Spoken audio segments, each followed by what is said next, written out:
Hello, आज मी तुम्हाला UX आणि UI डिझायनिंगमधला फरक समजवणार आहे या व्हिडिओमध्ये. हा व्हिडिओ जर तुम्हाला आवडला तर जरूर लाईक करा, कमेंट करा, शेअर करा आणि सबस्क्राईब करायला विसरू नका. बेल नोटिफिकेशन आयकन दाबा म्हणजे जेव्हा कधीही मी नवीन व्हिडिओ अपलोड करेन तेव्हा तुम्हाला तिथे नोटिफिकेशन येईल तुमच्या मोबाईलवरती किंवा तुम्हाला त्या चॅनेलवरती यूट्यूबवरती तुमच्या लॉग इनमध्ये तुम्हाला नोटिफिकेशन येईल की व्हिडिओ अपलोड केला. कारण मी आणखी बरेच काही व्हिडिओ अपलोड करणार आहे.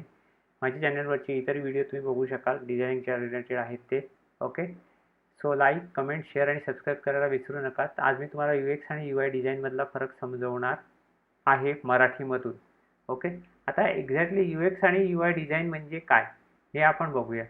तर UX आणि UI डिझायनिंग हे दोन्ही वेगवेगळ्या गोष्टी आहेत का सेम आहे कॉन्सेप्ट?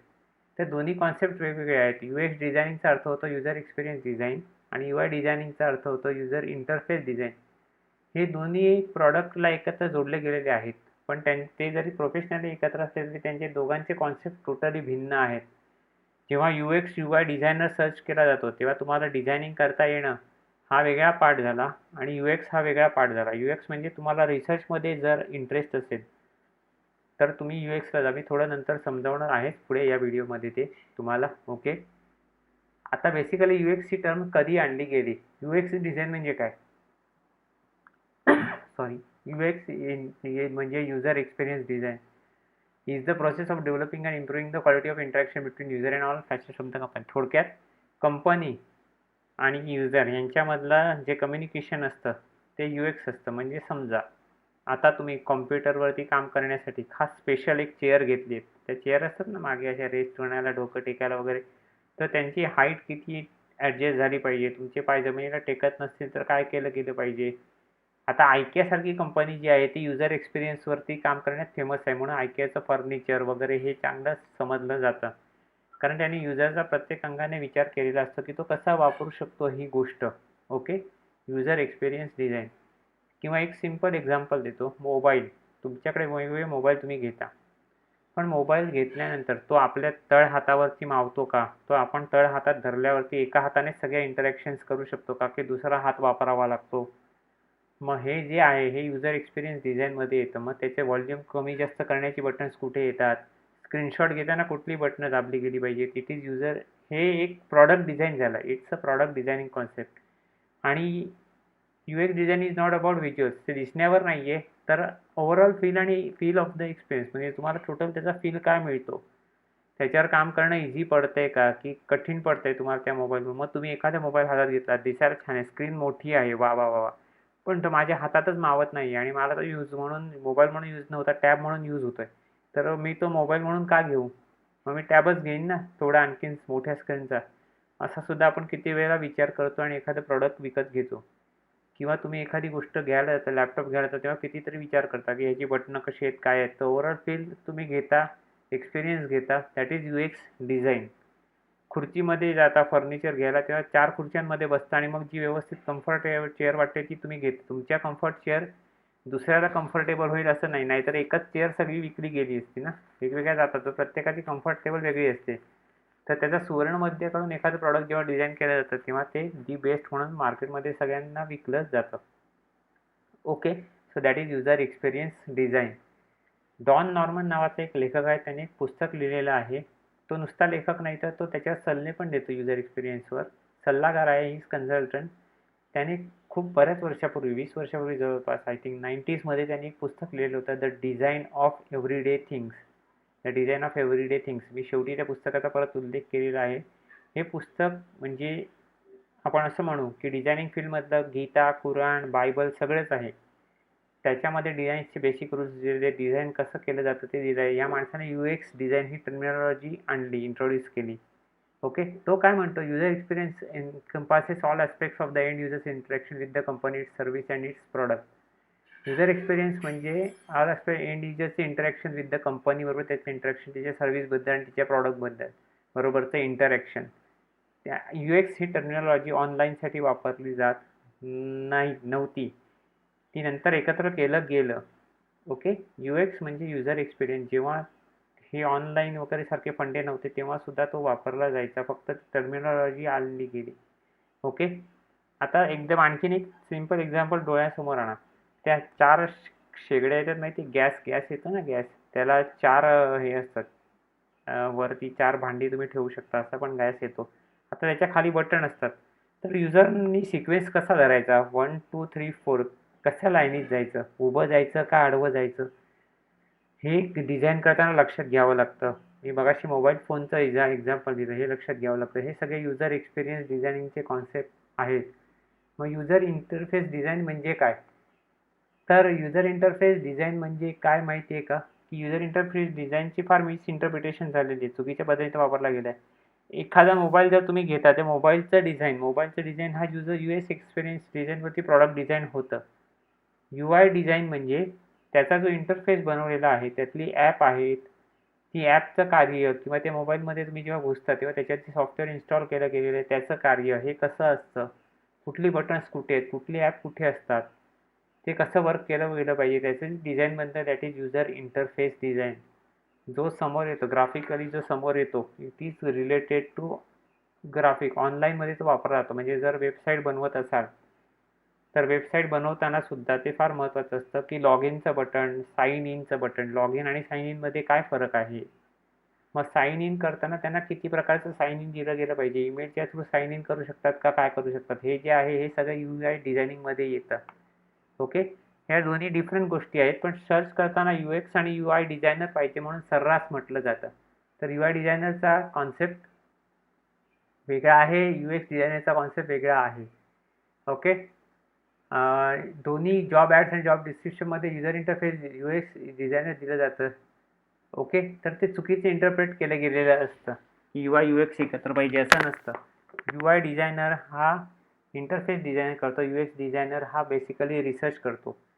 सो त्याच्यामध्ये तुम्ही लक्षात घ्या की दोघांचा मिळून एकत्र जॉब आला तर तुम्ही अप्लाय करता, कंपनीसुद्धा घेते. आता हल्ली काय ट्रेंड आलेला आहे की ग्राफिक डिझायनरलाच UI डिझायनर म्हणून आणायचा वरती. ओके, ठीक आहे, you can design it.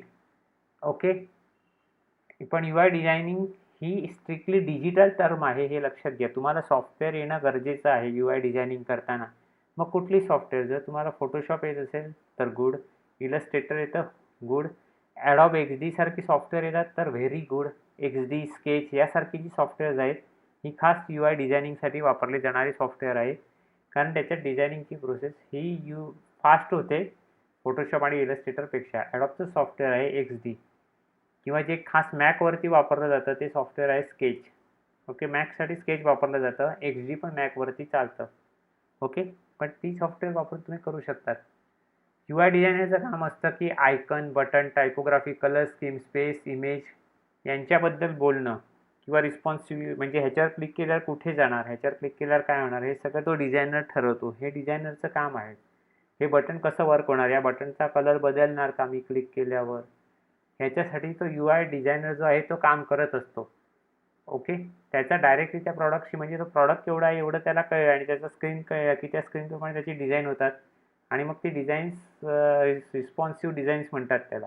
Responsive म्हणजे जशी स्क्रीन मोठी होईल तशी ती डिझाईन ॲडजस्ट होतात, स्क्रीन छोटी होईल तशी त्याप्रमाणे ते मोठी छोटी स्क्रीन झाल्याप्रमाणे डिझाईन ॲडजस्ट होतात. म्हणून वेबसाईटचा लुक हा मोबाईलमध्ये वेगळा असतो आणि डेस्कटॉपवरती वेगळा असतो. त्याला ते स्क्रीन डिझाईन करताना डोळ्यासमोर ठेवावं लागतं की मी डेस्कटॉपसाठी असं डिझाईन बनवलं आहे, पण मी जर हे मोबाईलसाठी बनवायला गेलो तर कसं बनेल, हे त्याला तिथे त्याचा अभ्यास करून करावं लागतं. दॅट इज UI डिझायनरचं मेनली ते काम असतं. असं कंपनीज का मागतात की UX आणि UI रोल एकत्र का पाहिजे असतं त्यांना, कारण त्यांना फक्त एकच असतं की एकाच माणसाने जर ही दोन्ही कामं केली तर त्यांची मॅन पॉवर किंवा वाचते आणि त्यांना पे स्केल पण तेवढा द्यावा लागत नाही. पण काय होतं माहिती आहे का, इथे महत्त्वाची गोष्ट अशी आहे की UX डिझायनरला कुठली सॉफ्टवेअर झाली पाहिजे, तर सॉफ्टवेअर असं UX डिझायनिंगचा कॉन्सेप्ट नाही आहे.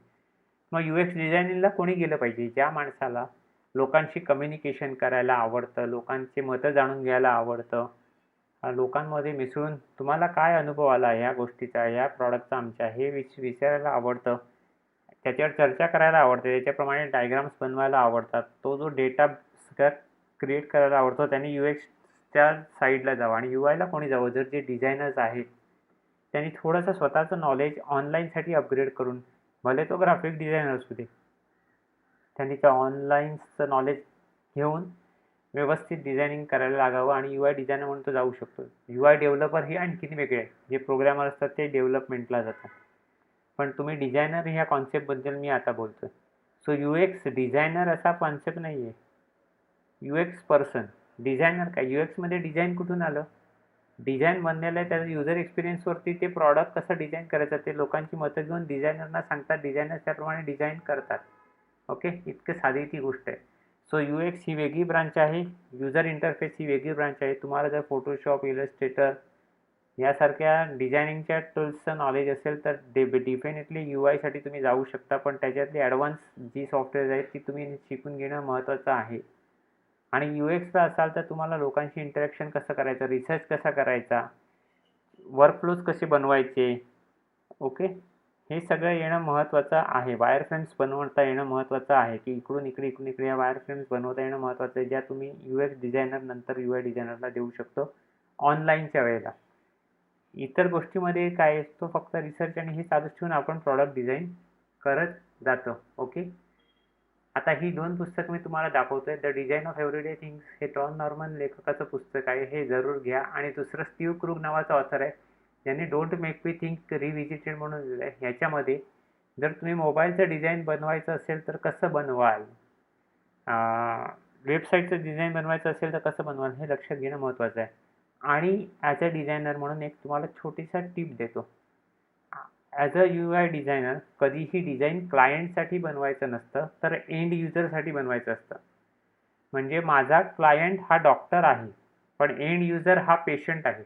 डॉक्टर कधी स्वतःची साईट जाऊन ओपन करून बसतो का दिवसभर, की बघूया काय आहे माझ्या साईटवर? नाही. मग तिथे कोण येतं? पेशंट. तर तुम्हाला जेव्हा डॉक्टरसाठी वेबसाईट बनवता त्यावेळेला तुम्हाला पेशंटच्या दृष्टीने विचार करावा लागतो, की बाबा त्याला काय लागेल, त्याला पहिली अपॉइंटमेंट घ्यावीशी वाटेल का, कॉल करावा असं वाटेल का, डॉक्टरशी ईमेल करावा असं वाटेल का, की माहिती वाचायची वाटेल, मग त्या माहितीचा सिक्वेन्स काय असेल, हे सगळ्यात तुम्ही विचार करून डिझायनिंग करणं महत्त्वाचं आहे. आपण काय म्हणतो की doctor is my client, doctor is your client, but doctor is not end user. हां, if the doctor is creating a site for other doctors, तर इतर डॉक्टर हे तुमचा एंड युजर होऊ शकतात. तेव्हा विचार करणं महत्त्वाचं असतं की तुमचा एंड युजर कोण आहे. सो कुठलंही डिझाईन करताना एंड युजर कोण आहे याचा विचार करून डिझाईन करा. क्लायंटचा विचार करायचा नाही. ओके, क्लायंटचा विचार म्हणजे बजेटच्या दृष्टीने ऑफकोर्स तुम्हाला करायला लागेल, पण क्लायंटला तुम्हाला हे समजावं लागेल की बाबा ही वेबसाईट तुझ्यासाठी नाही आहे तर तुझ्या एंड युजरसाठी आहे, हे तुम्हाला समजावता आलं पाहिजे. आणि त्यावेळेला जो डेटा लागतो टाकावा, की असं असं जर आपण बनवलं द्यावा लागतो, तो युजर एक्सपिरियन्स रिसर्च याच्यामधून तुम्ही त्याला देऊ शकता. ओके, सो ही 2 पुस्तकं जी आहेत ही अत्यंत महत्त्वाची आहेत. तुम्हाला ही माहिती जर आवडली असेल तर नक्की लाईक करा, कमेंट करा, शेअर करा, सबस्क्राईब करायला विसरू नका. आणि काही माहिती कुठली हवी असेल तर खाली कमेंट बॉक्समध्ये जरूर लिहा. जर शक्य झाल्यास बाकीची माहिती पण तुम्हाला देण्याचा मी सर्वतोपरी प्रयत्न नक्की करेन. ओके, आणखीन काही व्हिडिओज माझे येतीलच, सो चॅनल सबस्क्राईब करून ठेवा. ओके, म्हणजे तुम्हाला ते व्हिडिओ बघणं सोपं जाईल. Thank you very much.